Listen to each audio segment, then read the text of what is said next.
はい、こんにちは、小川悦司です。今日はですね、私これギターの説明ではなくて上田博さん、お招きしてベース これが主役ですね。これが、はいボルダークリークというメーカーの、エレアコベースですよね。ですね。はい。はい、で、これ材はコア材、コア材ですね。ですよね。木目が綺麗な。木目綺麗です。これ裏もですか？裏もそうですね。違うのかこれは。裏もコアかな。裏もコアかな。そうですね。で、ネックがウォールナットですよね。とかな。マホだ。マホだ。ウォールナットじゃないね。マホですね。バインダー付き。バインドがこれはメープルかな、多分ね。メープルっぽいですね、色的にね。そうですね。でこれなんかあれなんですよね。中が特徴があるんですよ。サウンドホールもあれですけどね。サウンドホールがまずここの横についてるっていうのと、そしてこの中にこの金属のパイプが2本入っているというのがまあ特徴ですね。補強とあとはサスティーンが伸びるということです。これだって5弦ですもんね。そうなんだからやっぱ張力が相当かかるんで、やっぱりこの木だけだとここが浮いてくるということが多々あるんですけれども、これ金属の棒が入っているので、まあその分だいぶこう丈夫にできてるのかなという安心感も。普段ギターしか見ないからこのエンドピンのでかさにびっくりするっていうそうですよね。すごいね。これかなり張力かかってるはずなので、これでも普通にだからこう突っ込んでエンドピンで止めてグッと曲げるわけでしょ、ここ。そこです。そうです。すごいなこれ。そうですね。これはブロンズ弦なのね。ブロンズ弦になりますね。これは貼ってあるのがそうですね。ネック的にはどうなんですか？普通の5弦ベースよりも太い感じ？細い？弾きやすいですよ。だからまあ普通のエレクトリックの5弦と比べてどっちかというと細い方ですね。この弦管ピッチが結構エレクトリックベースの標準的なものよりも、このピッチが割と狭めにできてますので、ネックの握りもちょっとまあスリムな感じになっております。はい。なるほどね。そうか。まあこれでスラップやることないもんね。これ確かに。まあできなかないです。できなかないけどやらない。やろうとは言わ。ちょっと難しいです。ちょっと難しい。今音入ってないじゃない。切ってました。これね。そう。ちょっとやりにくいですかね。ちょっとやり相当すごい音になってるけどなるほどね。そうですか。でプリアンプはどんな感じ？今どうやった音ですね。プリアンプから今このプリアンプからこれに繋がってますね。はい。EDB2 ってやつに言ってますね。ちなみにちょっとじゃあそっちからどういうセッティングになってるのか見ていきましょうか。そうですね。で今プリアンプがこれ4バンドになっております。でベース、ミドル、トレブル、ブリリアンスと。でこれベースなので、この辺ちょっと広域はカットしつつ、5弦の美味しいとこ出したいのでちょっとベースをブースト気味というセッティングで今やっておりました。ちなみにこれ今ヘッドを見るとこっちはフラットなんだね。これね。こっちはフラットなんですね。こっちフラットなんでね。ここフラットになってて、プリアンプはだからいわゆる DI として使ってるだけで、ここで色付けをしてるわけで、これもでもこの間僕もギターでもってこれ使わせてもらったんだけど、すごく色がねいろいろつけられるんです。後でちょっとこれで遊びましょう。なるほど。とりあえずこっちちょっと説明。今はこっちでね作っておりますが、でこれチューナーがついておりまして、ミュートスイッチを兼ねておりまして、これを押すとチューナーが生きて音がミュートされるという具合になっております。で便利なのがここのフェーズの切り替えがついておりまして、これがとても便利なんですね。この音質も多少変わるし、フェーズが逆になるので、ハウリング対策といろいろ便利に使えるかなという。じゃあせっかくなんでちょっとそのトーンコントロールを動かしつつ、ちょっとじゃあこの E 弦を弾きながらやってみますと、では今フラットの状態から4弦を弾いてみます。上げてみます。下げます。結構効き幅があると思うんですけれども、でベースなので、ちょっと広域下げて上げ下げしてみますと、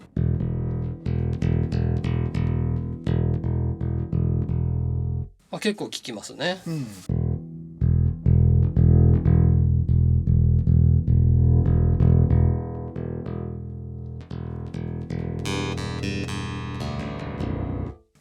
こんな音からこんな音。なんか明るいやつだと結構なんかもうギターっぽいよね音が。そうですね、うん広域上げると、まあ弦も今ブロンズが貼ってあるので、そうですね。ね、なんか和音弾きたくなる。ギタリストの方はね、うん楽しめるかもしれません。うん、そうですね。ギターで僕も弾けると。ちなみにじゃあ今度こっちフラットでこっちでちょっと作ってみますね。そうですねせっかくなんで。ね、これじゃあ EDB2 ですけど、これこんな感じで1チャンネルに入ってまして、で2チャンネルこっちもインプットがあるんですよね。だから2系統、例えば2台つなぐこともできるし、ステレオアウトのやつだったらステレオでも入るし、あとはマイクも使えるっていう感じですね。でここから入って今アクティブですね。1チャンネルアクティブになって1チャンネルゲインがあって、でフェーズここでもって切り替えができます。で今これレンジですね。ベースギターバイオリンってあるんですけど、ちょっと弾いてもらっていいですか。これねベースとギターで結構ね低音の出方違うんですよね。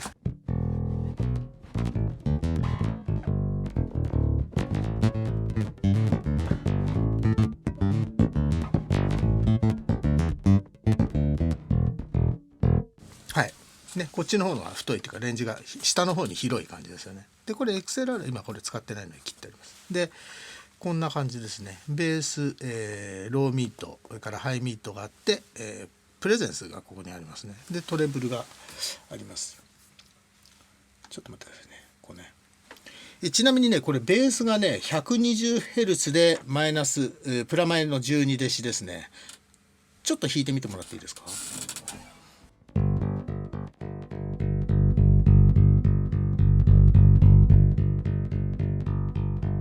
はい、こんな感じですね。で次はローミッドですね。ここだ590でプラスマイナス13。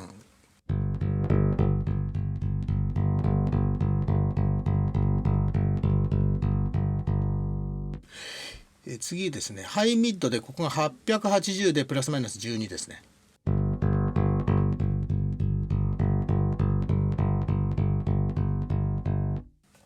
でここが、プレゼンスでここが 2.8K でプラスマイナス7です。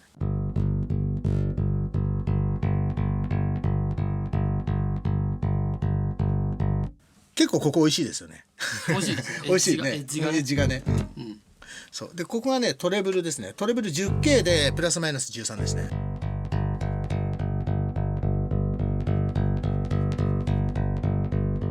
こんな感じですね。でまあ1チャンネルにも2チャンネルにも両方かけることもできるし選ぶこともできると。であとはハウリング防止のノッチフィルターがついてて、マスターボリュームっていう感じですね。だからまあどっちで作るかですよねこれね音。そうですね、こっちにフラットにしといてこっちで作るのがまあいいかなとは思いますけども、こういうのをお持ちでない方はこっちでもできるってことですね。そうですね、あとねこれねこの間ステージで使ったんだけど、これ何気に便利なのここミュートボタンがミュートボタン、それはこれミュートボタンついてるんで、これ抜き差ししたい時とか便利ですね。便利、こっち抜いちゃいたい時とかあるじゃないですか、楽器持ち替えとこれはねステージの現場ではこういうのは必需にそうまあベースはねあんまり弦切れることないだろうけどギターとかだと弦切れたとかって差し替える時にねこれパツンとか、ギターねエレキギターなんかだとボリュームペダル使ってることもあるけどアコギだとあんまりねそういうのないのでこれなかなかねありがたいですよね。なるほど。どうですかねこれ結構組み合わせ的には美味しいかなって感じがするんですけど、ね、これはもうオールラウンドで何でも使えると思うんですけれども、特に私ウッドベースアップライトの時に特に使いたいなっていうふうに思うんですけども、それはこのインプットの系統が2つありまして、片っぽに、ピエゾのピックアップ、で片っぽに、マイクで拾った音を、両方差しといて、で EQ をかけながら混ぜて、でこっから1本で出せるっていうのはこれはね相当欲しくなる機材ですね。ちなみにねこれね iPod インとかついてるのここにオグジュアリーのこれ面白いんだよね。すごいですね。でねあと、実はマイクホルダーがつく。これがまたいいんですよ。そうそう。このマイクホルダーにこう立てといて、こうなんかこっちでこうね、この辺でこうやりたい。しながらできるっていうのはこれはありがたいです。あとこれねベルトフックもつくんだよ確かこれ。ここにベルトフック。ちょっと重いけどねベルトフック。いやちっちゃいですから、例えば普通の今僕ミキサー使ってるんですけども、6チャンネルぐらいの、そうするとやっぱり大きさこれぐらいあるわけですよね。それは腰にはつけないでしょ。腰にはつけない。それをホルダーに立ててるんですけども、これだとその辺のちょっと足元に置いたりもできますしね。これは便利ですね。いい質感なんだよねこれすごく。ピックアップのその2系統を混ぜられるっていうのはすごい重宝しますね。うんうん、そうアクティブとパッシブもね混在できるし、これ結構便利ですよね。まあマイク端子もついてるんで、まあ、マイク立ててもいいしね、マイクとピエゾを混ぜられるとか、そういうことができるっていうのは、これはこれなんかもあれなんじゃないの。あ、これそういえばそういえばアウトプットを見てなかったから、アウトプットキャノン出しもできるね、キャノン出しもできる、だからキャノンでここつなぐってこともできるんですよね。であとさっきのそこのサウンドホールド持ってなんかマイク立てて撮りたい気は、ここにマイクを例えばコンデンサーマイクかなんかこう仕込んどいて、マイクで拾った音とピエゾをここで混ぜるとかね、そういう使い方するとかなり美味しいんじゃないですかね。ね、そうですね。